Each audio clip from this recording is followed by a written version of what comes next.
안녕하세요. 장태성 세무사입니다. 여러분, 상속세에서 가장 큰 문제가 뭔지 아세요? 세율이 아닙니다. 갑자기 크게 납부해야 되는 세금, 즉 현금입니다.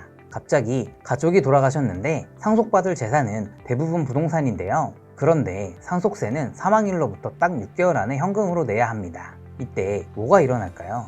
첫째, 급매로 내놔야 하니까 시세보다 싸게 팔게 됩니다. 둘째, 부동산 거래는 시간이 오래 걸리는데요. 6개월 안에 팔릴 보장도 없고요. 셋째, 세금이 정확히 얼마 나올지도 모르는 상황에서 얼마짜리 집을 팔아야 할지 막막합니다.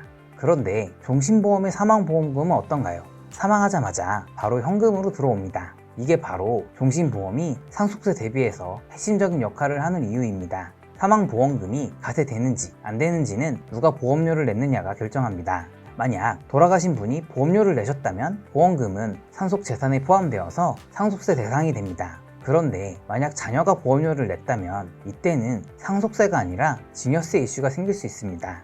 또 하나 중요한 건 계약자, 피보험자, 수익자가 모두 다른 경우입니다. 이걸 3자 구조라고 하는데요. 이때는 가세 방식이 또 달라집니다. 결론적으로 말씀드리면 유동성이 목적이라면 상속세를 내더라도 제때 납부하자는 관점에서 접근하시면 되시고, 절세가 목적이라면 증여세 이용까지 고려해서 정교하게 설계하셔야 하는데요. 첫 번째, 보장액 상전. 상속세 전액을 다 보험으로 커버하려고 하지 마세요. 부족한 현금 부분만 메우시면 됩니다. 기존에 있는 예금, 상속인들이 각자 부담할 수 있는 부분, 은행 대출 가능성, 분할 납부 가능성, 이런 걸 다 계산해서 진짜 필요한 금액만 보험으로 준비한다고 생각해 주세요. 전체 세금을 다 내려고 생각하시면 보험료가 너무 높아져서 중도 해지하게 될 가능성이 높습니다. 두 번째, 계약 구조인데요. 유동성이 최우선이라면 계약자는 피상속인, 수익자는 상속인으로 하는 단순한 구조가 좋습니다. 상속세는 내더라도 납부 실무가 깔끔해집니다. 절세까지 고려한다면 계약자, 피보험자, 수익자가 모두 다른 3자 구조를 쓸 수도 있는데, 이때는 증여세 문제가 있을 수 있어서 반드시 세무 검토를 받으셔야 합니다.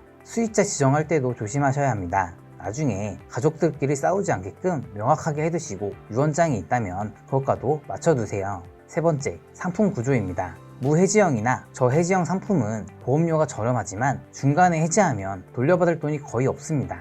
그리고 약관 대출을 너무 많이 받으면 나중에 사망보험금에서 차감되니까 중간에 돈을 빼서 쓰지 않도록 관리하시는 게 중요합니다. 네 번째, 다른 방법들과 비교해보는 것인데요. 분할 납부나 연부 연납도 있고 물납이라는 방법도 있습니다. 담보대출도 가능하고요.